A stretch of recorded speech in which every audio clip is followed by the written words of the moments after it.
As veias abertas da América Latina. Dentes de cobre sobre o Chile. O cobre não demorou muito para ocupar o lugar do salitre na economia chilena, ao mesmo tempo em que a hegemonia britânica abria passagem ao domínio dos Estados Unidos. Às vésperas da crise de 1929, os investimentos norte-americanos no Chile ascendiam a mais de 400 milhões de dólares, quase todos destinados à exploração e ao transporte do cobre. Até a vitória eleitoral das Forças da Unidade Popular em 1970, as maiores jazidas do metal vermelho continuavam nas mãos da Anaconda Copper Mining Company e da Kennecott Copper Company, duas empresas intimamente ligadas entre si, como parte do mesmo consórcio mundial. Em meio século, ambas remeteram do Chile para suas matrizes 4 bilhões de dólares, caudaloso sangue que se evadiu sob diversos títulos e, em contrapartida, tinham efetivado, segundo suas próprias e infladas cifras, um investimento total que não passava de 800 milhões. Quase tudo proveniente de lucros arrancados do país. A hemorragia fora aumentando na medida em que a produção crescia, até superar os 100 milhões por ano nos últimos tempos. Os donos do cobre eram os donos do Chile. Enquanto escrevo isso, em fins de 1970, Salvador Allende fala da sacada do Palácio do Governo para uma multidão fervorosa. Anuncia que assinou o projeto de reforma constitucional que tornará possível a nacionalização da mineração.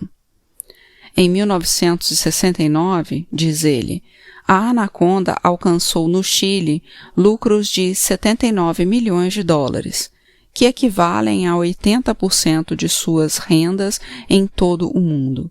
No entanto, acrescenta, a Anaconda tem no Chile menos da 1/6 de seus investimentos no exterior.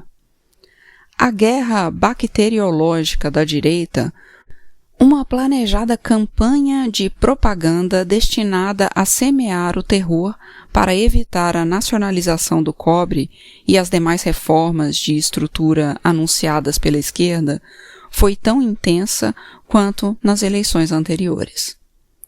Os jornais publicaram fotos mostrando tanques soviéticos movimentando-se diante do Palácio Presidencial de La Moneda. Nas paredes de Santiago apareciam cartazes que mostravam guerrilheiros barbados arrastando jovens inocentes para a morte. Tocavam a campainha de cada casa e aparecia uma senhora. Você tem 4 filhos? 2 irão para a União Soviética e 2 para Cuba. Tudo foi inútil. O cobre, anuncia Allende, será chileno. Os Estados Unidos, por sua vez, com as pernas presas na armadilha das guerras do Sudeste Asiático, não ocultaram o mal-estar oficial diante da marcha dos acontecimentos ao sul da Cordilheira dos Andes. O Chile, contudo, não está ao alcance de uma súbita expedição dos marines, e Allende, de resto, é presidente com todos os requisitos da democracia representativa que o país do norte formalmente prega. O imperialismo atravessa as primeiras etapas de um novo ciclo crítico, cujos signos já são nítidos em sua economia. Sua função de polícia mundial tornou-se mais cara e mais difícil. E a guerra de preços? Agora a produção chilena é vendida em mercados diversos e pode abrir mercados novos entre os países socialistas. Os Estados Unidos carecem de meios para bloquear, em escala universal, as vendas do cobre que os chilenos querem recuperar. Muito diferente, por certo, era a situação do açúcar cubano 12 anos atrás, integralmente destinado ao mercado norte-americano e inteiramente dependente de seu preço.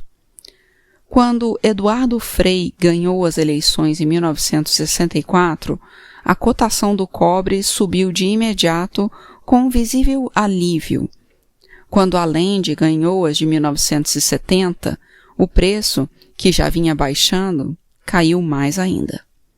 Mas o cobre, habitualmente sujeito a severas flutuações de preços, havia desfrutado de preços razoavelmente altos nos últimos anos.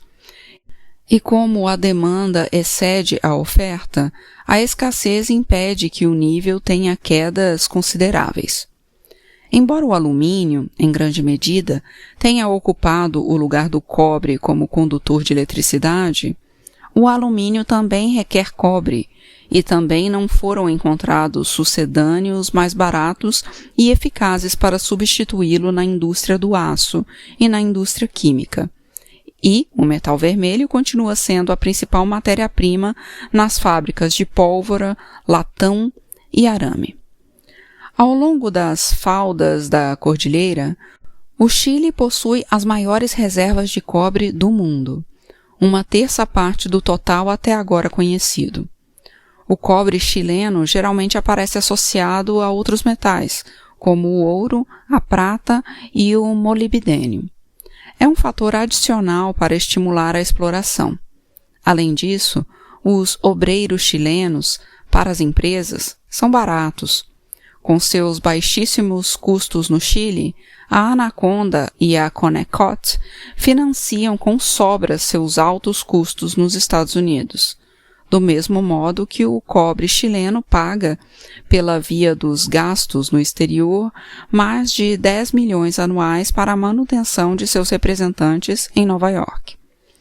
O salário médio das minas chilenas mal alcançava, em 1964, a 8ª parte do salário básico das refinarias de Connecticut nos Estados Unidos. Ainda que a produtividade tanto de uns quanto de outros estivesse no mesmo nível. Não eram iguais, portanto, e nem o são, as condições de vida. Os mineiros chilenos, geralmente, vivem em estreitos e sórdidos quartinhos, separados de suas famílias, que moram em casinholas miseráveis de arrabalde. Afastados, de certo, do pessoal estrangeiro, que nas grandes minas habita um universo à parte, minúsculos estados dentro do estado, onde só se fala inglês e até são editados jornais para sua exclusiva leitura. A produtividade obreira no Chile foi aumentando na medida em que as empresas mecanizavam seus meios de exploração. Desde 1945, a produção do cobre aumentou em 50%. Mas o número de operários empregados nas minas reduziu-se a uma terça parte. A nacionalização dará um fim a um estado de coisas que se tornou insuportável para o país e evitará que se repita com o cobre a experiência de saque e queda no vazio que sofreu o Chile no ciclo do salitre. Porque os impostos que as empresas pagam ao Estado não compensam de modo algum o inflexível esgotamento dos recursos minerais que a natureza concedeu e não renovará. De resto, os impostos diminuíram em termos relativos, desde que, em 1955, foi estabelecido o sistema de tributação decrescente de acordo com o aumento da produção e desde a chilenização do cobre, determinada pelo governo de Frei. Em 1965, Frei tornou o Estado sócio da Connecticut e permitiu às empresas pouco menos que triplicar seus lucros, através de um regime tributário que lhes foi muito propício. No novo regime, os gravames foram aplicados sobre um preço médio de 97 centavos a libra, ainda que o preço, empurrado pela grande demanda mundial, tenha subido até 70 centavos. Com a diferença de impostos entre o preço fictício e o preço real, o Chile perdeu uma enorme quantidade de dólares, como reconheceu o próprio Radomiro Tomic, o candidato eleito para suceder Frei no período seguinte. Em 1969, o governo de Frei celebrou com a Anaconda um acordo para lhe comprar 51% das ações em cotas semestrais, em condições tais que desencadearam um novo escândalo político e deram maior impulso ao crescimento das forças de esquerda. O presidente da Anaconda dissera previamente ao presidente do Chile, segundo a versão divulgada pela imprensa: Excelência, os capitalistas não conservam os bens por motivos sentimentais, mas por razões econômicas. É normal que uma família guarde um roupeiro que pertenceu a um avô. As empresas, no entanto, não têm avô. A Anaconda pode vender todos os seus bens. Depende só do preço que lhe paguem.